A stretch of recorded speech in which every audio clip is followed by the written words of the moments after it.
Hallo und herzlich willkommen zu einem neuen Video von autoforie.de. Wir sind heute für euch in Berlin unterwegs und testen einen der zwei wichtigsten Kandidaten für VW.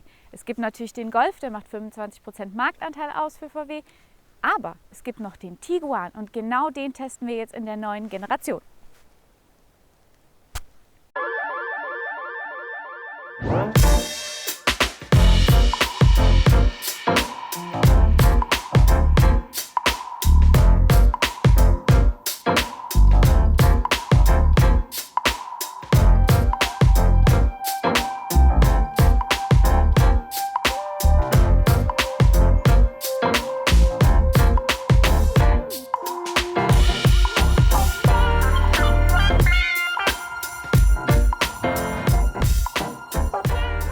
Wie schon gesagt, ist dieses Schätzchen bzw. sein Vorgänger eins der zwei wichtigsten Autos für VW neben dem Golf. Und darum schauen wir uns dieses Schätzchen natürlich ganz genau an. Und auch designtechnisch sieht man da schon einige Neuheiten. Es ist nämlich nicht einfach nur ein Facelift, etwas überarbeitet. Nein, der Wagen hat eine komplett neue Wirkung und ein komplett neues Design. Während sein Vorgänger eher so ein bisschen kugelig runde Züge hatte, so ein paar Pausbäckchen, wie ich es gerne sage, ist dieser Kandidat wesentlich erwachsener geworden und hat wesentlich mehr Position auf der Straße. Es ist so ein bisschen, als ob man dieses Kugelige von oben beschwert hätte. Wir haben jetzt ein breiteres Fahrzeug, ein längeres Fahrzeug und ein tieferes Fahrzeug. Und das macht natürlich eine ganz andere Wirkung. Abgesehen von dem großen Ganzen hat sich allerdings auch einiges im kleineren Bereich verändert. So haben wir zum Beispiel vorne an der Schnauze eine ganz andere Designsprache. Die Haube fällt mehr nach unten hin ab. Das bringt Sportlichkeit und Dynamik mit rein. Und vorne wird das Ganze dann praktisch wieder abgeblockt von komplett geraden Linien. Man sieht es auch direkt, der Grill hier vorne zieht sich in die Scheinwerfer hinein. Das heißt, wir haben eine komplette Linie, die so richtig ein Statement setzt. Apropos Grill, dabei fällt direkt auf, Chrom ist hier als schönes Detail oben drauf gesetzt und das zieht sich auch noch weiter am Fahrzeug entlang. Bei der Version, die wir jetzt hier stehen haben, haben wir schöne Alufelgen auf schönen 20 Zoll Reifen. Das ist leider nicht in der Regel der Fall, aber ich finde es auf jeden Fall sehr schön und ansprechend. Gerade dieses stachelartige, aggressive greift wieder dieses etwas Erwachsenere auf. Und wie auch schon erwähnt, zieht sich das Chrom komplett am Fahrzeug entlang. Und auch hier ist die Designsprache deutlich verändert. Wir haben nicht mehr dieses etwas tiefere Design, was dann eher so ein bisschen schlichteren Charakter hat. Nein, das Ganze wird sehr hoch gesetzt. Wir haben so einen kleinen Schultercharakter. Das Ganze wirkt so ein bisschen aufgerichteter. Und zusammen mit dem Chrom, das sich oben und unten wiederfindet, sehr schön unterstützend. Das Chrom findet sich dann natürlich auch hinten wieder, aber nicht ganz so aufdringlich, sondern schön subtil am unteren Rand. Und wir sehen von vorne wieder diese gerade Linie, die das Fahrzeug komplett wieder zurück auf den Boden holt und nichts Verspieltes mehr hat. Dahinter verbirgt sich natürlich ein Kofferraum wie immer mit 520 Litern Volumen und man sieht, es öffnet sich elegant mit dem bekannten Fußkick. Wem 520 Liter Kofferraumvolumen nicht reichen, obwohl das doch schon eine Menge ist, der kann das Ganze auf 615 Liter erweitern, wenn er denn die Rücksitzbank einen Tacken nach vorne schiebt. Wem das Ganze dann immer noch nicht reicht und wer einen Großeinkauf gemacht hat, der kann dann einfach alles umklappen, was geht und erreicht dann ein Volumen von 1655 Liter. Generell gibt es den neuen VW Tiguan natürlich mit ausreichenden Motoren. Die fangen an mit 115 PS und das geht hoch bis 240 PS. Die kleinsten Motorisierungen gibt es dann nur als Frontantriebsvariante. Die sind auch im Vergleich zu den 4Motion-Modellen, die wir hier haben, immer 11 mm niedriger. Dann fängt es aber schon an mit dem zweitkleinsten Benziner bzw. dem zweitkleinsten Diesel. Die kann man optional schon mit Allradantrieb 4Motion bekommen. Und den Tiguan, den wir hier haben, den gibt es leider noch gar nicht zum Kaufen, aber wahrscheinlich, der folgt ganz sicher später, mit 190 PS und der hat auch schon serienmäßig DSG und natürlich auch 4Motion Allradantrieb. Den neuen Tiguan gibt es ab knapp 30.000 € mit dem 150 PS Diesel, wie gesagt, als Frontantriebsvariante mit manuellem Schaltgetriebe. Was dieser 190 PS Diesel schlussendlich kosten wird, können wir euch leider noch gar nicht sagen, denn der Marktstart ist ausschließlich mit dem 150 PS Diesel in verschiedenen Versionen und dem 180 PS Benziner mit 7-Gang DSG und Allradantrieb. Wie immer habe ich mal auf der Rücksitzbank Platz genommen und der Fahrersitz ist jetzt auf Fabians Größe, er ist ca. 1,80 groß, eingestellt. keine Angst, das ist nicht die Sitzposition, die wir jetzt als einzige Option hier haben, denn man kann den Sitz 18 cm nach hinten verschieben und damit natürlich auch den Kofferraum vergrößern oder auch verkleinern. Wenn wir jetzt die Rücksitzbank nach hinten geschoben haben, habe ich super viel Kniefreiheit. Ich finde, die Sitzposition ist ein bisschen ungewohnt. Man sitzt so ein bisschen mehr nach hinten als sonst, so ein bisschen lässiger, aber nicht schlecht. Das ist ganz ohne Wertung gemeint. Wie gesagt, Kniefreiheit super top, wenn man nach vorne rutscht, eher so für, ich würde mal sagen, Kleinkinder gedacht, denn dann bewegt sich eigentlich bei den Kniescheiben nicht mehr wirklich viel. Neben der Sitzposition gibt es hier aber auch noch einige andere Dinge zu sehen. Zum Beispiel dieses Schätzchen hier. Das verrät uns nämlich, dass wir nicht nur eine optionale Sitzheizung im neuen Tiguan haben für die hintere Sitzbank, sondern auch eine 3-Zonen-Klimaanlage. Das heißt, vorne können Fahrer sowie Beifahrer das einstellen, was sie gerade präferieren. Und hinten kann man das jetzt auch. Wesentlich mehr zu sehen gibt es jedoch, wenn man auf dem Fahrersitz Platz nimmt. Und genau das habe ich jetzt getan, wie man sehen kann. Und das erste, was da ins Auge sticht, ist das Active Info Display, das ihr hier vorne sehen könnt. Ich werde jetzt nicht so ganz genau darauf eingehen, einfach aus dem Grund, dass wir das Ganze schon im Passat genau unter die Lupe genommen haben. Wir verlinken euch das Video natürlich unten in der Infobox. Da haben wir sehr ausführlich erklärt, was Vor- bzw. Nachteile von diesem Active Info Display sind. Und da könnt ihr gerne nochmal vorbeischauen. Außerdem hier in der Mittelkonsole haben wir ein 8 Zoll Touchscreen in Farbe. Serienmäßig haben wir nur ein 5 Zoll Touchscreen ohne Farbe. Und was ebenfalls neu ist, wenn man den 4Motion gewählt hat, dieser kleine Knopf hier, der hat dann verschiedene Modi, mit denen man Spaß haben kann. Aber das zeigen wir euch auf einer entsprechenden Strecke. In der Highline-Ausstattung, die wir hier haben, haben wir einen Mix aus verschiedenen Stoffen bei den Sitzen. Zum einen dieser klassische Stoff, zum anderen eine, nennen wir es mal Mikrofaser mit Wildlederoptik. Und das Ganze haben wir dann hier in einem hellen Beige-Ton zusammen mit diesem dunklen Grau bzw. Schwarzton vermixt. VW selbst bezeichnet die Innenausstattung als fehlerfreie Verarbeitung und das ist doch gar nicht so verkehrt, wenn man nämlich bedenkt, dass Stoff wesentlich einfacher zu verarbeiten ist als Leder und natürlich auch einen preisgünstigeren Faktor mit sich bringt. Also eigentlich nur Vorteile, möchte man denken, denn Stoff verzeiht einfach viel, viel mehr. In diesem Beige-Ton würde ich da allerdings sehr vorsichtig sein. Wer dann Lederoptik vermisst, der wird dann am optionalen Lederlenkrad ein bisschen zufriedengestellt, das unter anderem auch beheizbar ist. Ansonsten finden wir hier viel Plastik in hellen bzw. dunklen Farben, passend zu den Sitzen.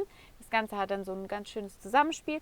Und auch die Chromlinien, vor allen Dingen die geraden Chromlinien, die wir von außen kennen, ist auch wieder im Innenraum zu finden. Und eine Kleinigkeit, die ich immer sehr, sehr gerne habe, sind kleine Gadgets, die einem den Alltag erleichtern.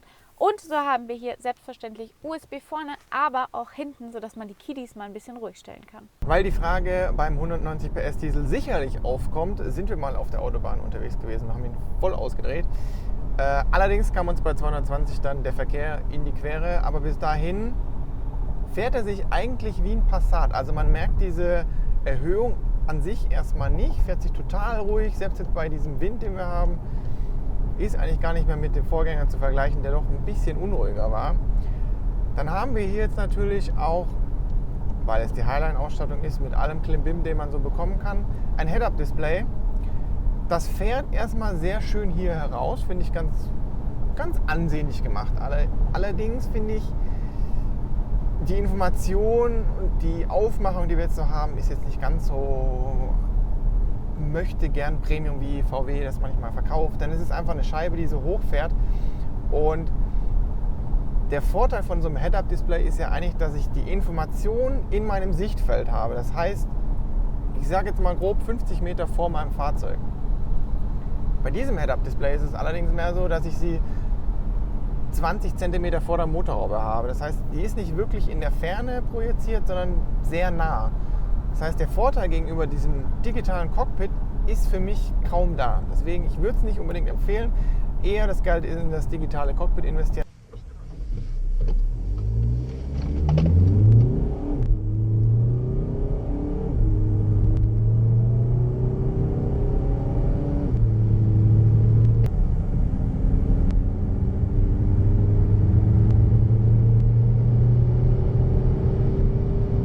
neuen Tiguan gibt es auch Ergo-Aktivsitze. Und wer unsere Videos kennt oder öfters mal schaut, der weiß, dass wir zuletzt im Opel Astra Sports Tourer den AGR-Sitz ganz ausführlich vorgestellt haben. Und der Ergo-Aktivsitz besitzt das gleiche Gütesiegel. Das heißt, diese Aktion Gesunder Rücken e.V., die eben gesagt haben, okay, super top Sitz. Problem allerdings, wir haben ihn hier leider nicht. Die Sitze, die wir jetzt hier haben, die serienmäßig in der Highline-Ausstattung drin sind, kann man eigentlich nicht meckern. Auch von der Verarbeitung hat Larissa schon euch erklärt, wie die so aussehen. Wir haben jetzt hier natürlich alle Fahrassistenten, die man sich so wünschen kann. Das heißt auch ein ACC, der bis 160 km/h bremst und Gas gibt. Allerdings serienmäßig ist auch schon einiges drin. Das heißt zum Beispiel der Front Assist, der hier oben über eine Kamera in der City auch eine Notbremsung einleiten kann. Übrigens, wenn man nicht auf die Basismotorisierung zugreift, sondern jene, die schon generell mit DSG verfügbar sind oder auch optional verfügbar sind, bekommt man mit dem ACC auch einen Stauassistenten. Das heißt, der Tiguan kann im Stau, soweit ich weiß, bis 60 km/h selber fahren. Ist schon mal ein entspanntes Fahren im Stau, vor allem wenn man dann morgens zur Arbeit fährt und immer dieses Stop and Go hat. Wir konnten es leider jetzt nicht testen, weil wir erstaunlicherweise noch nicht im Stau standen. Wer nicht direkt auf den Parkassistenten zugreifen will, also heißt, dass der Tiguan auch von selber einparken kann, dem ist auf jeden Fall die 360-Grad-Kamera zu empfehlen, also die quasi so eine Vogelperspektive von oben gibt, wo man ziemlich exakt sehen kann, wo das Auto in der Prärie gerade steht, und das funktioniert durch die gut auflösenden Kameras, zumindest bei Tageslicht, auch sehr gut, sodass man ziemlich exakt zwischen den Linien einparken kann. Wenn man sich das großzügige 8 Zoll Touchscreen bestellt, dann bekommt man natürlich auch hier diverse Vernetzungsmöglichkeiten. Also wir haben jetzt hier alles drin, das ist teilweise auch aufpreispflichtig, wie zum Beispiel App Connect oder Internet hier im Auto. Und natürlich ist die SIM-Karte gesperrt, wie wäre es auch anders zu erwarten. Aber wir haben natürlich auch die Möglichkeit, Apple CarPlay anzuschließen. Das haben wir vorher mal probiert. Ich bin nach wie vor mit dem Funktionsumfang sehr unzufrieden, weil es einfach hinter den Möglichkeiten ist. Was wir von den Screenshots bisher gesehen haben, ist MirrorLink mit Android-Geräten da deutlich weiter. Also da kann man viel mehr Apps in dieses System integrieren. Und wenn man es natürlich auch optional möchte, gibt es auch DAB+.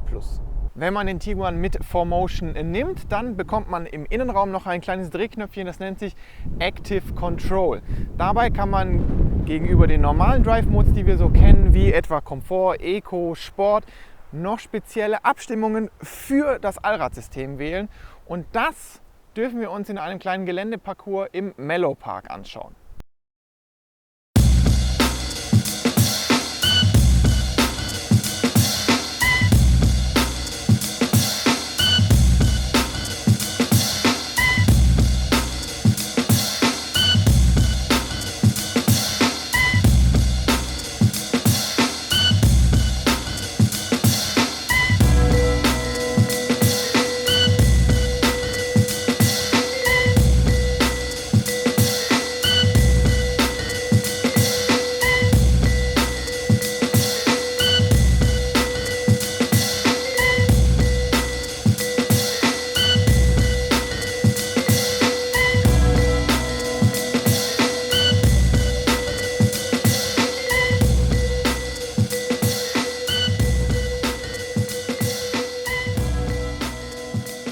So wie wir es hier im Hintergrund sehen, konnten wir den Tiguan auch ein bisschen Offroad bewegen. Direkt hier vor uns sehen wir so eine kleine Schrägfahrt mit 30 Grad, die das sichere Maximum des Tiguan auslotet.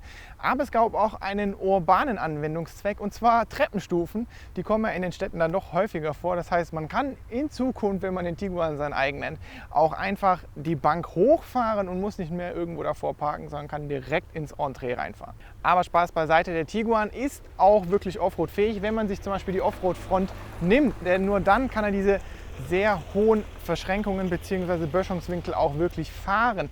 Der Allradantrieb ist natürlich kein richtiger permanenter Allradantrieb, sondern eben diese Haldex 5, diese 4Motion-Generation, die bedarfsgesteuert regelt und dementsprechend auch mal, wenn es sein muss, Antriebsmomente an die Hinterachse schickt. Das Fazit zum Tiguan ist relativ leicht. Er wird auf jeden Fall gekauft und das wahrscheinlich nicht schlecht und vor allem besser als sein Vorgänger, denn das Styling hat schon einen gewaltigen Schritt nach vorne gemacht. Das heißt, er ist deutlich attraktiver, deutlich sportlicher, deutlich kantiger, ein bisschen sexier vielleicht sogar geworden. Die Antriebe sind gar nicht so die große Überraschung, aber die neuen Funktionalitäten, die wir uns optional da reinpacken können, wie etwa das Active Info Display oder das optionale Head-Up Display, die diesen Tiguan natürlich auch im Preis mehr an den Touareg ranbringen, aber auch für eine deutlich breitere, deutlich reichere Kundschaft attraktiver machen, die so ein multifunktionales Fahrzeug unbedingt haben möchten. Das war es auch schon mit unserem Video zum neuen VW Tiguan. Falls ihr noch Fragen habt, gerne in die Kommentare. Aber denkt dran, es gibt ja noch das Video mit euren Fragen, wo wir genau diese beantworten werden. Falls euch dieses und auch vielleicht das andere Video gefallen hat, dann belohnt die doch beide mit einem Daumen nach oben. Und wenn ihr dann noch ein Abo abschließt, dann seht ihr auch garantiert das nächste SUV oder das nächste andere Auto von uns.